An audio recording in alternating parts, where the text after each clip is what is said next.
This week on SV Lynx.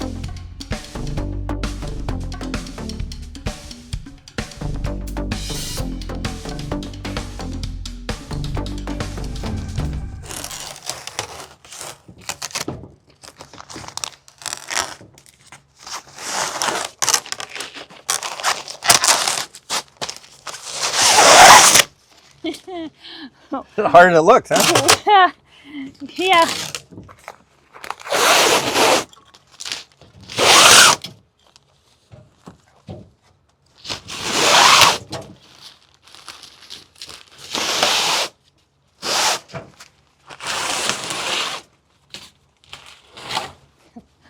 Okay, welcome to this week's SV Lynx video.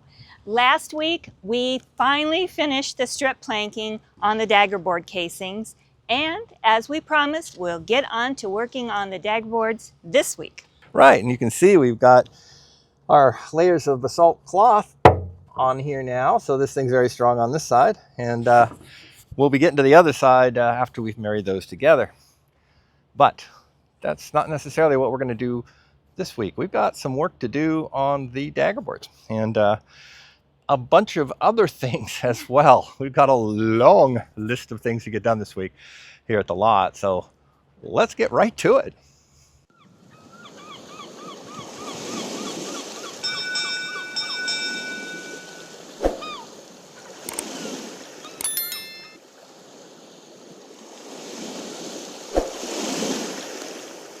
Excuse the noise, it's a news week, and what we're doing is for Daggerboard 2, we're busy sanding side A and B so that we can fair side A and B, and then we will resin seal it after that. So this one here is already sanded, it's all done, and then Brian's over here finishing the sanding on the other half.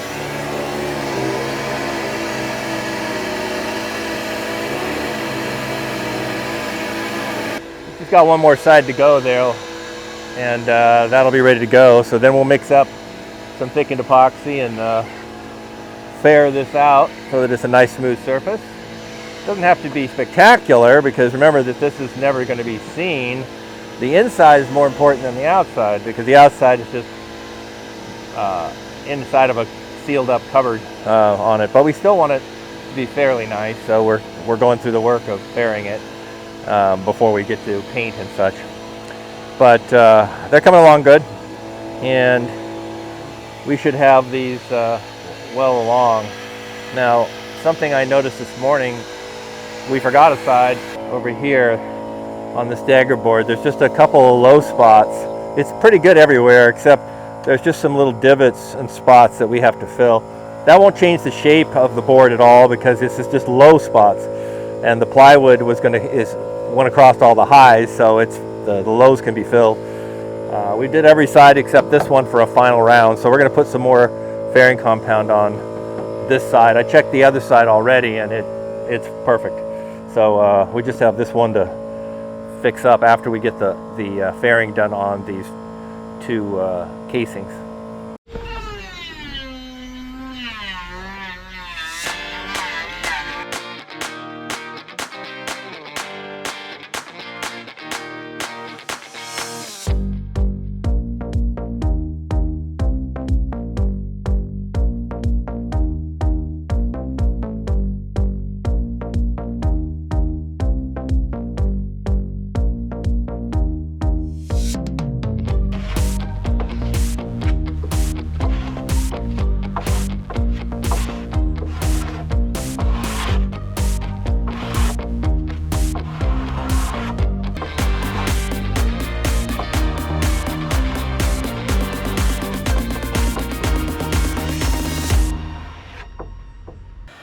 Since we're working on Daggerboards today, mostly the casings, but we're also going to do a little bit of work on this board.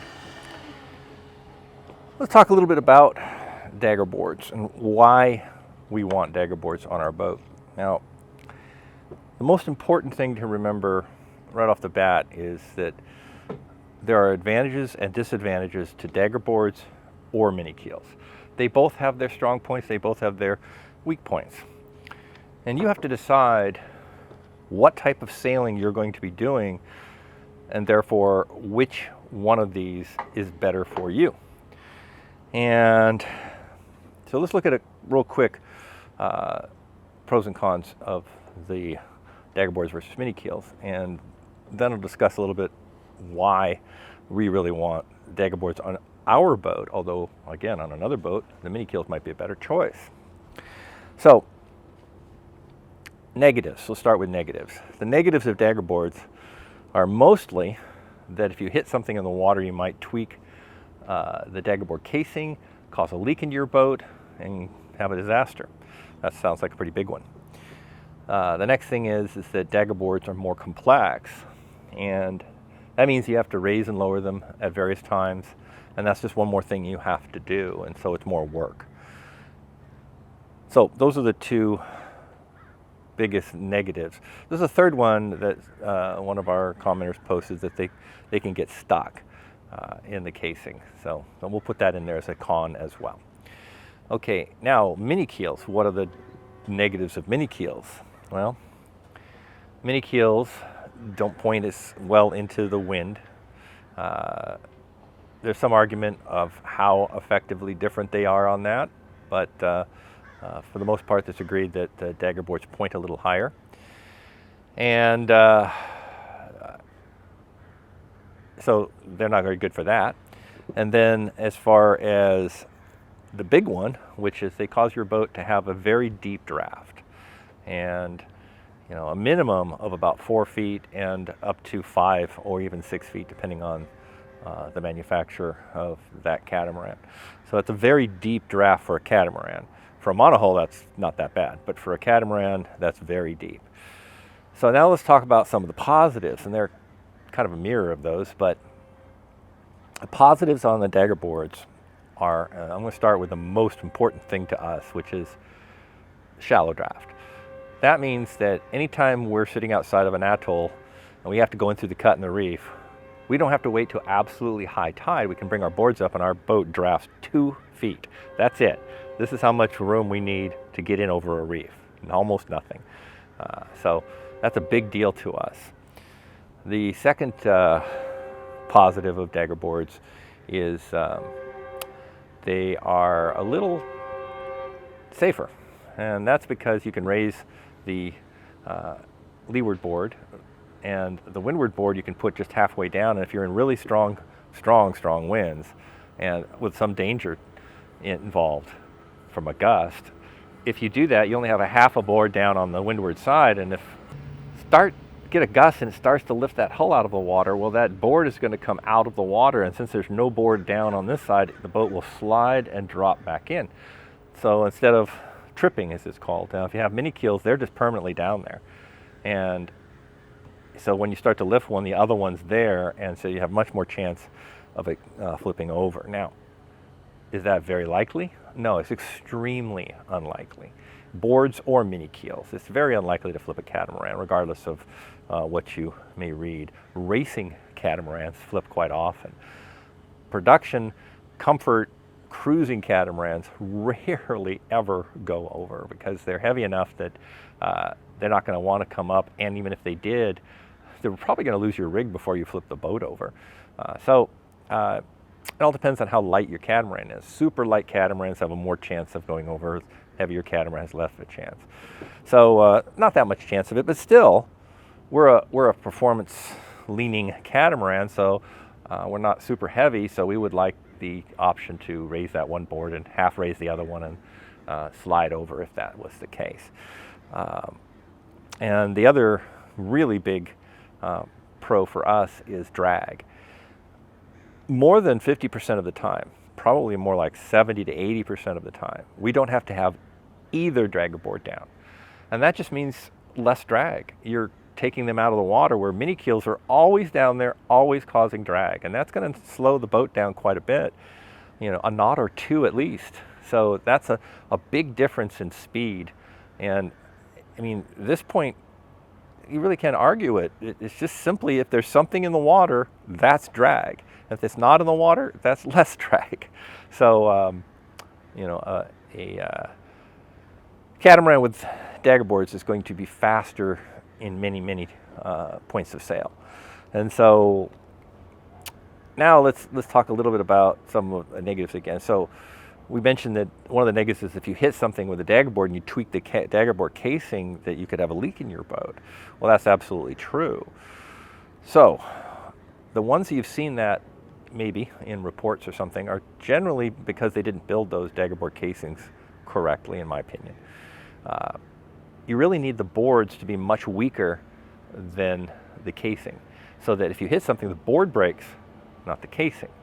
And in our case, Schoening designed our boards to have a couple breakaway points in them, so they're going to snap there if we hit something, rather than tweak the case and cause a leak into the boat. But we took it further than that. Schoening called for us to glass the casings. Well, we're not doing that. We're using Basalt on the casings, which is stronger than fiberglass. We're using fiberglass on the Daggerboards, but we're using Basalt on the casings, increasing the strength of the casing over the Daggerboard. Also, we are reinforcing the exit of the casing into the boat beyond what the plans call for. We're putting a rope into the hull around that opening. We're adding additional layers of Basalt there. So we're beefing up the entry point. And what if all of that fails and we hit something and it still tweaks the Daggerboard casing? Well, we're doing one more thing. We're enclosing the hole, the actual slot where the board goes down through the hull, into its own compartment, sealed. So if it tweaked it and there was a leak around that casing into the boat, it would fill up a tiny compartment about this big. A couple square feet of water is all that we would take on into the boat, because that's a sealed compartment where that is in. So there's so many things we're doing to alleviate the issue of a Daggerboard hitting something and causing a leak in our boat. But on to the other negative, complexity. Yeah, it's more complex to have to raise and lower a Daggerboard, but we're a sailboat. If I wanted less complexity, I'd buy a motorboat. Already, you know, if you think about it, we have to adjust all kinds of sheets and lines all the time, putting reefs in and out of sails, furling sails. We have to do a ton of different complex things sailing a catamaran.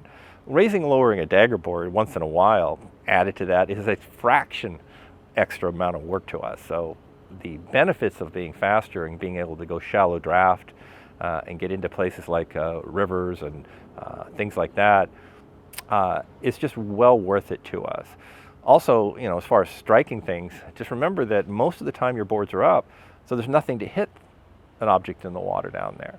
Where with mini keels, they're always down there, always can hit something, always deeper down, because if our boards are up, we have 2 feet draft. So a lot of advantages there. So why would you want mini keels? Well, if you just don't want to deal with the complexity of Daggerboards, and a lot of charter boats do that because people are chartering them and they're sailing around, the BVIs or something, and they don't need the complexity of Daggerboards. They don't need the speed. They don't need any of that.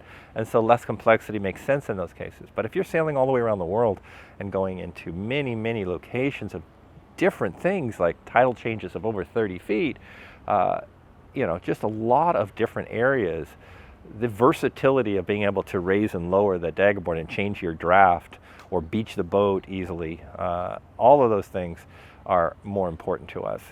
You know, if we could save a knot or two on a downwind sail across an ocean, you're talking many days faster reaching your destination instead of being out exposed to weather. So for going around the world, we believe that Daggerboards are the way to go on anything that's a performance cat of any kind. And you'll notice that most performance cats do use Daggerboards. And so ours is a performance style boat, and we will have Daggerboards for that reason. Again, if I had a different kind of sailing around the Caribbean maybe I'd gone with mini keels. So it all depends on you and what your choices are. It's a preference. You can just choose which one you want and deal with the positives and negatives of that choice. We're choosing the Daggerboards.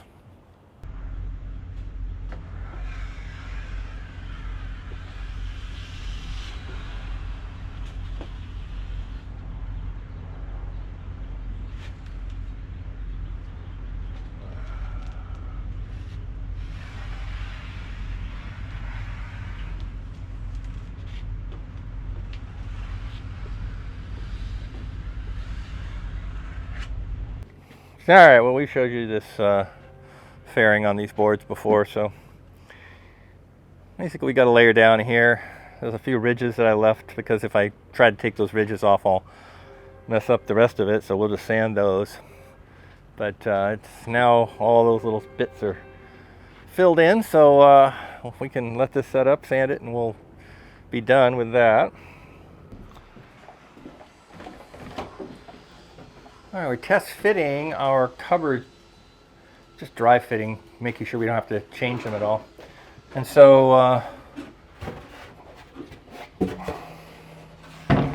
this piece here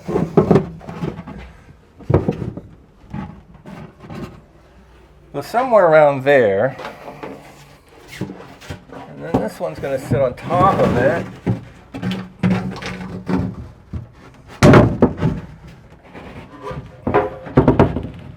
Around there.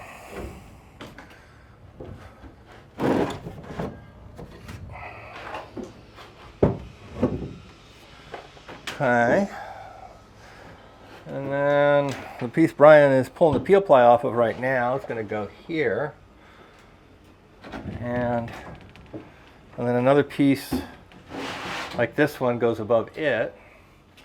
So the way that works out, looks like we have 1, 2, 3, 4, 3 high and 2 wide, so that's 6 compartments, plus we have another one that's going to go on top of here that'll give us 7.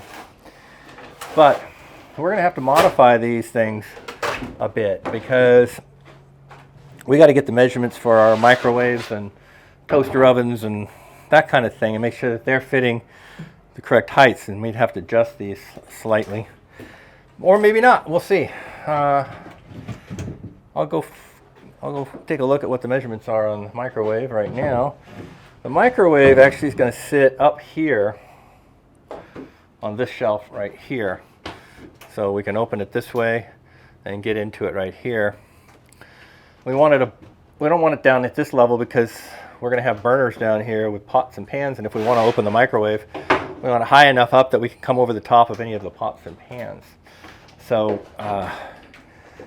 it needs to be up higher, which is fine because that's where this is right now. It's about here, and that would be plenty high to go above any pots and pans down there. So the microwave might work there. The real question is the next level up, do we have to raise that one to make the height of the microwave? So that's where I need the measurement on the microwave.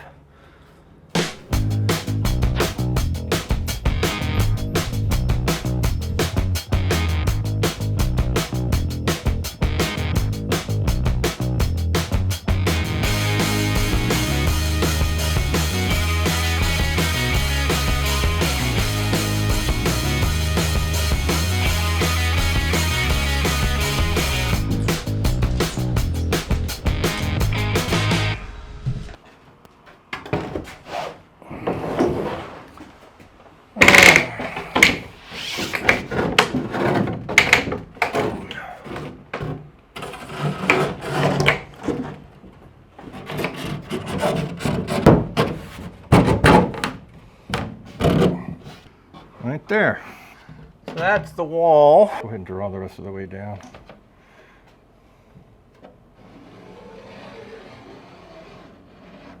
Perfect. Okay, that's where that gets cut off. All right, so this is going to get cut off here, but I didn't mark it further up than here because we got to mark here because we're going to be adding a board across here. And then the shelf will be wherever that is, over to there. And then we have to cut out a hatch of however we want to do it, a double maybe. Yeah. This is what I meant by we're never going to see that wall because there's a refrigerator here and cupboards here, and you can see here the cupboard goes not quite that far, but right there. So all you see is just that little sliver coming out there. That's all you'll ever see. So the stuff we did back in here was just to get a coat of paint on it, but nothing that you'll ever see. All hidden away behind here. This morning we're getting our first couple coats of Super Build up on this front wall up here because it's very early in the morning because it's going to be 93 degrees Fahrenheit, or that in Celsius. And the good news is, if there can be good news about that, is that it's only going to last today. Tomorrow it's going to drop 5 degrees, and then by Friday and Saturday it's going to drop to fall weather of 77 degrees, that Celsius. So looking forward to that. We can get a lot more hours in, or for example today we'll have to knock off about noon because it'll get so hot that we can't really do much. But tomorrow it'll be cool enough to work a normal day, and then on Friday and Saturday we could extend a little bit. So looking forward to being able to get more time. It's not like it's been a surprise or anything. We already knew that July, August, September in Southern California were going to be hot. Those are the 3 hot months, so no big deal. But we're through them now.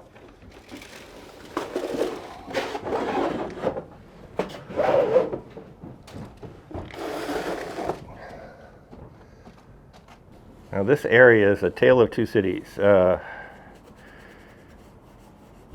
From here up it has to be nice, and from here down you'll never see it because it's behind the seating areas.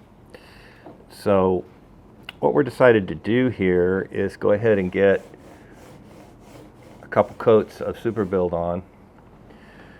This will all be done, but the super build up here is going to show up any small problems, and then we'll do some fairing up top before we continue on that part. But down here, this will be done no matter what, because never going to see it. It's already been sanded. Should be great.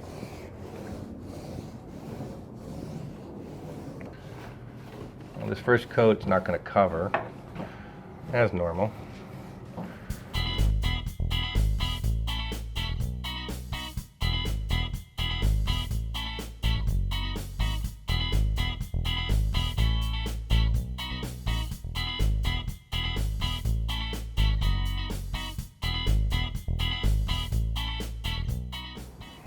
Okay, pretty much the right amount of paint.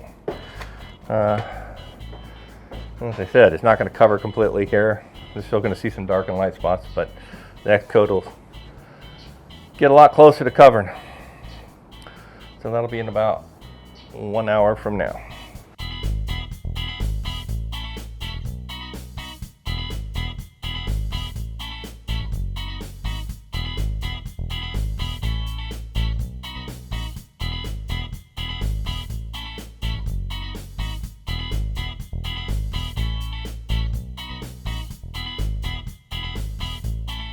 Okay, so layer 2 of our super build paint is on. It's covered in a lot more now.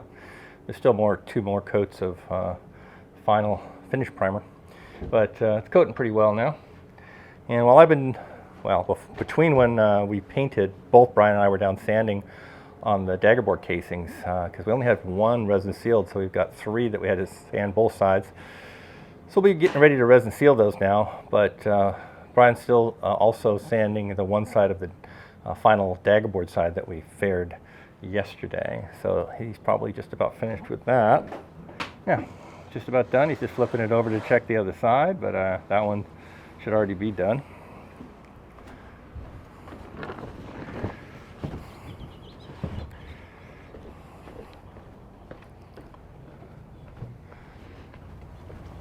All right, so this will be ready to put glass on it now, and but we're not going to do that right this minute. We're going to put that one away, and we're going to resin seal the other 3 casing sides, and then once those are set up a little bit, we'll see if we can get to the Basalt today or not. It all depends if the temperature hits 84 degrees Fahrenheit or that in Celsius before we get there. Okay, so time to resin seal this. We've filled any low spots, we've sanded it, so it's good, and We didn't care too much about fixing up the last few inches because we're cutting those off, but everything in between. Okay, and now I'll go to town.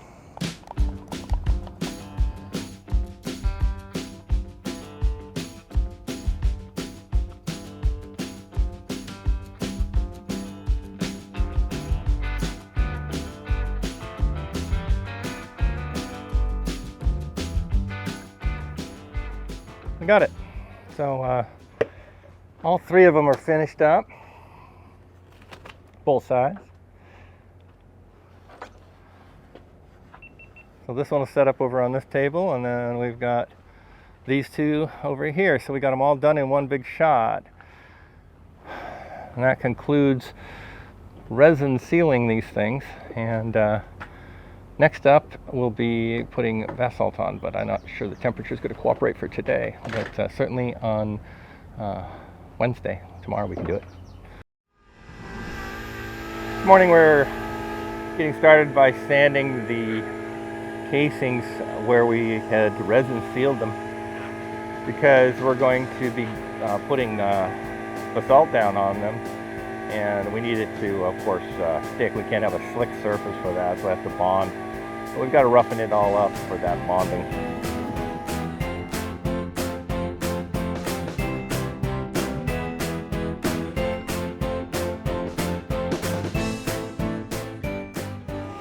So while Brian's sanding, I'm over here cutting out all of the basalt we're going to use to put on there.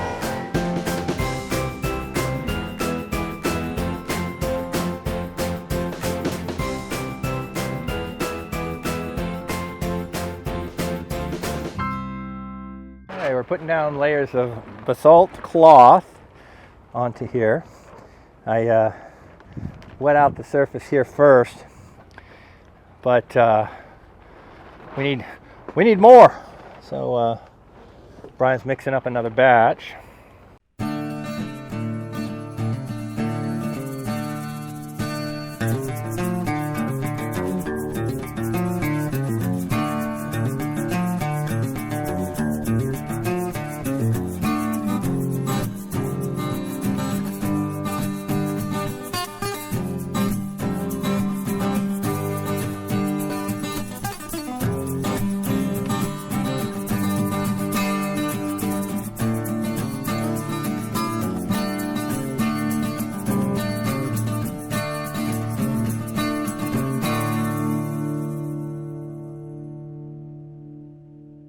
Okay, so we got our first 2 layers of basalt on here. We went with quite a bit more than the plans called for. The plans called for maybe a third of what we put on, and that's because I'm just a little paranoid about these Daggerboard casings. I want these things to be incredibly strong so that the Daggerboards definitely break before these break. So we strengthen these up seriously more than plans call for. And yeah, well, what's the downside of that? A little extra cost, because we had to pay for, you know, putting extra basalt on here, and a little extra weight because it's more resin in the cloth. So it does add weight to the boat, but not by that much. I'd rather have the peace of mind of these things being bulletproof than worry about an extra 5 pounds on the boat.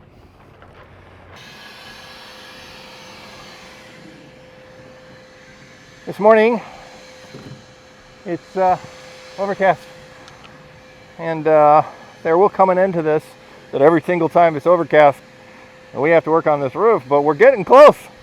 So today we're going to try and get our 2 coats of 442 on, or at least 1 coat of 442. We'll see if it sets up enough for us to put the second one on today, but we can do that one tomorrow if necessary. And that'll get us to the point where we're ready to paint. And that's the key, because that is a UV protected, and we would no longer have to cover this every single time. So before we can paint, we have a little sanding to do right at the bases of these, because we did some fairing there and we haven't sanded those bases yet, so that's what we're up to right now.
Slight change of plans. It started sprinkling just a little. That means we can't paint up there. We finished sanding, but we got cover here, so we can go ahead and sand up and get our layer of basalt on here.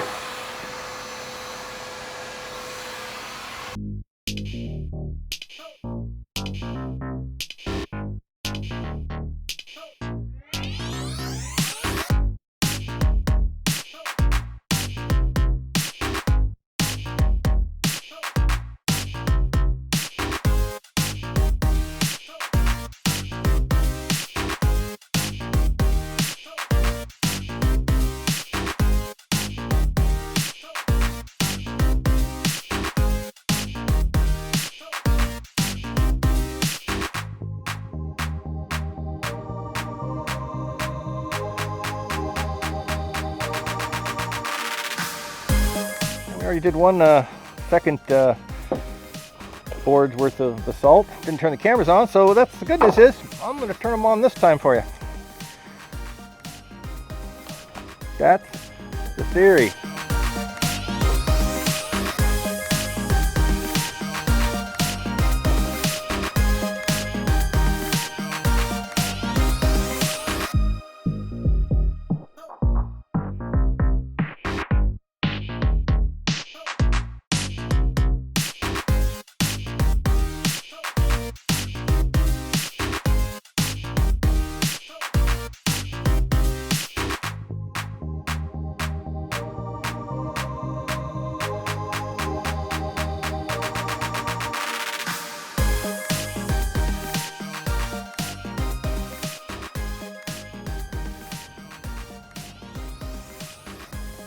Okay, number 3 complete. What time is it now? It's now 11:30. We did 30 minutes. We got one more. Let's do it. And we'll be done.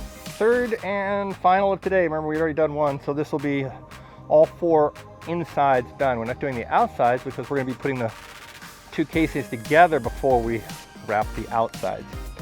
So this is the last of the basalt work right now.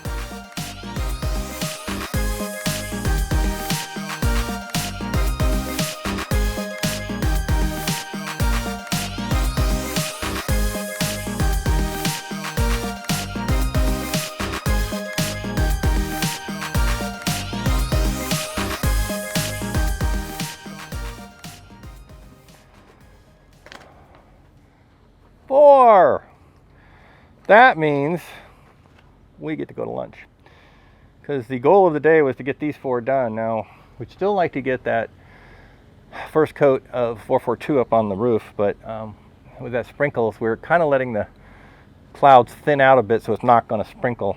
But I think we'll do lunch and see if it works out. If so, we'll go up there and do that.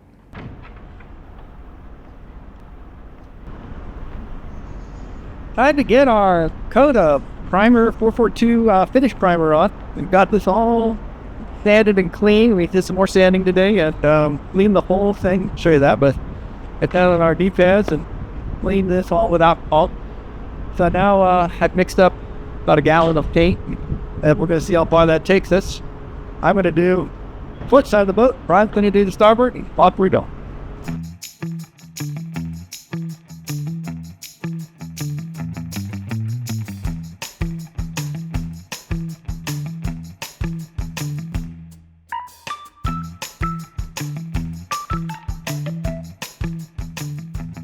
We have got the first coat of 442 on here, and looks really good. The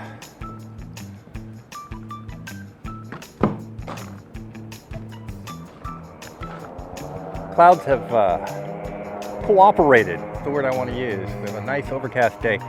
And the good news is, since we have to put another coat of this on tomorrow's going to be the same as today, and that means we can get the next coat of primer. It's the final coat of primer.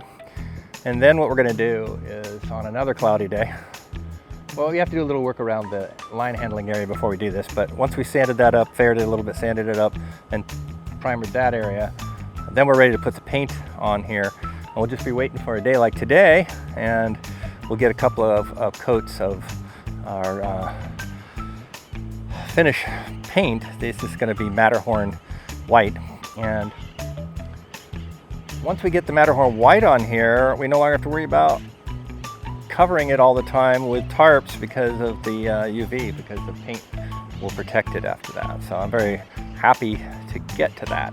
But we're not there yet, so we're going to have to leave this out to dry tonight, paint it in the morning. Once it dries tomorrow, we'll cover it all up again.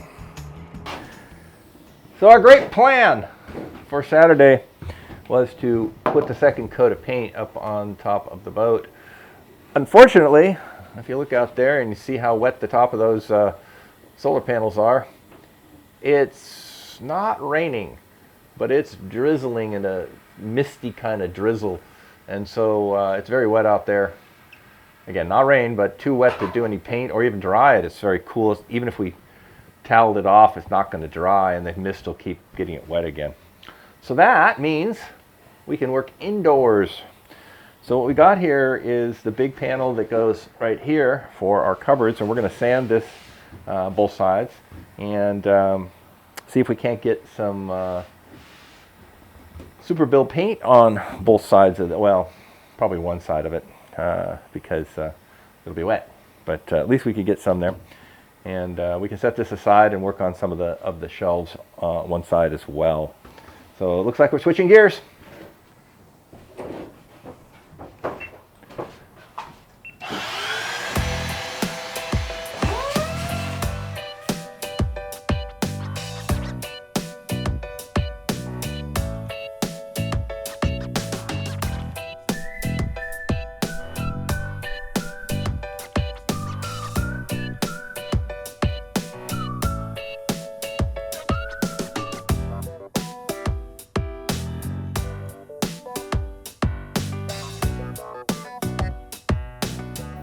Well, you can see that most of this sand's smooth, like if you look at this area here. But there's some very strange spots, like over here where there's a pattern that's low. We can't sand down to that. So we're going to have to do a thin layer of fairing in these weird spots that are like this. And then over here there's, again, some strange little errors in the vacuum bagging process that we're going to have to fill in. Same thing down here. There's a few along that line there. So, and then there's a seam right here. It's hard to see, but it runs like this here, and we'll have to fair over that as well. So we're going to do that right now. It's an incredibly small amount of fairing. This will take nothing. So I'll probably mix too much, but we'll get this faired and let that set up, and we'll work on some other pieces. So I'm going to get this cleaned up, and meanwhile I've got Brian down here into a dry spot. He's moved all the mixing over underneath the tarp area there, and so he'll mix me up some thickened epoxy right now. So I better get this all cleaned and ready for epoxy. Here, right here.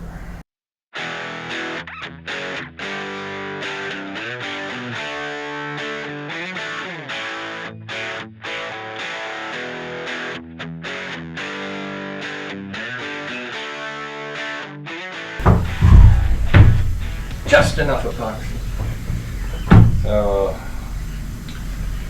we'll let this one set up. Hopefully it won't take too long because I'd like to work on this one further today. But I'll set it aside somewhere. Position will be different. So, all right, we'll let this go.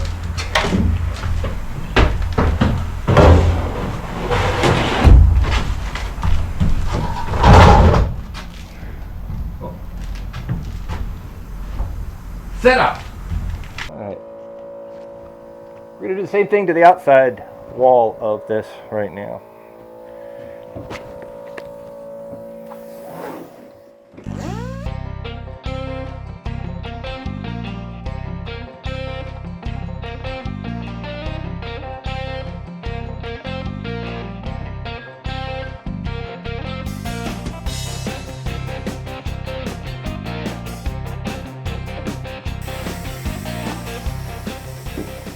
So we kind of lucked out on these because when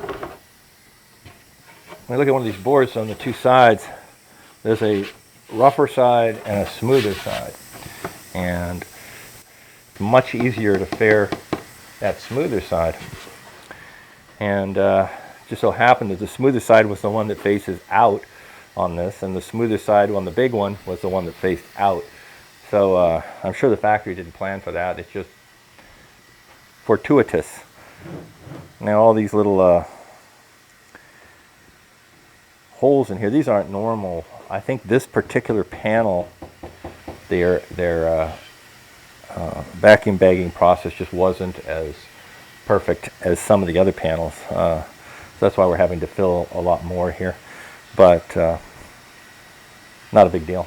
So we've sealed up this little issues with this particular side piece that goes here, and but it's very cool today. It's only around 75 degrees or so in Celsius.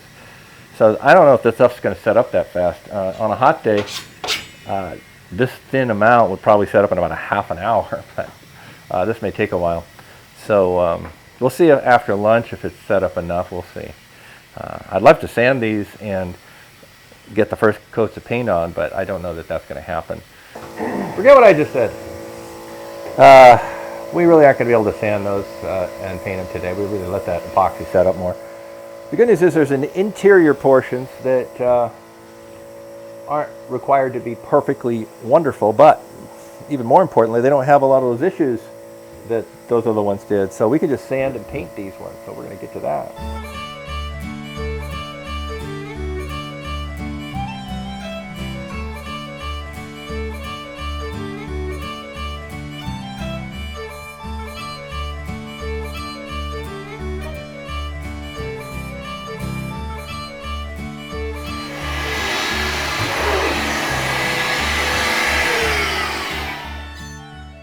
Let's get some super build paint on this thing.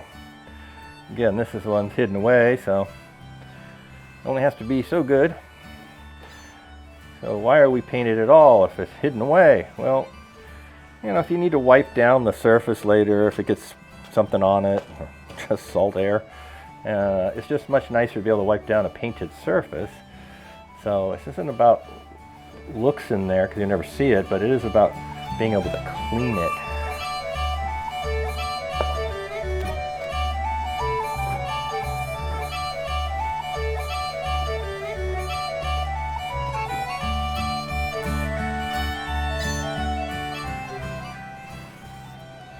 Okay, now for the hard part. That was the easy one. Let's go up this way. We're just gonna, you're gonna stand over on this side and tilt it over slightly so that I can.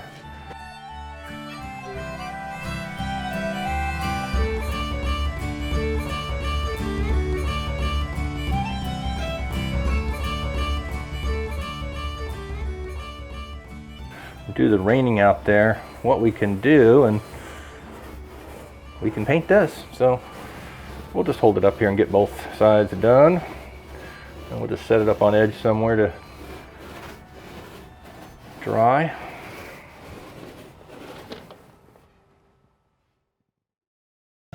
Since we only have one orbital pneumatic sander, and Brian's using that to sand the remaining pieces of the galley cupboard, I decided I would go ahead and mix up some thickened epoxy and start fairing the cabin top in the cockpit, because we've got it to get where the tabbing is done and a couple other small bits.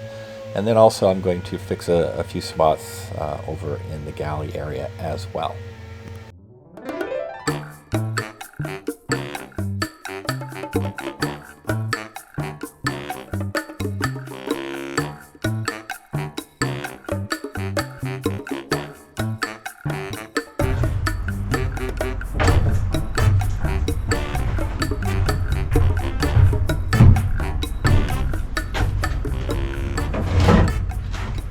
Noticed in here is that a little bit too much of a ridge here. Now we don't care what it looks like because it's hidden behind a cupboard, but it is something we might have to clean someday. And if you have any cracks or sharp edges like that, mildew and stuff can get a hold in there, and we don't want that. So it won't take much to come in here and smooth that out.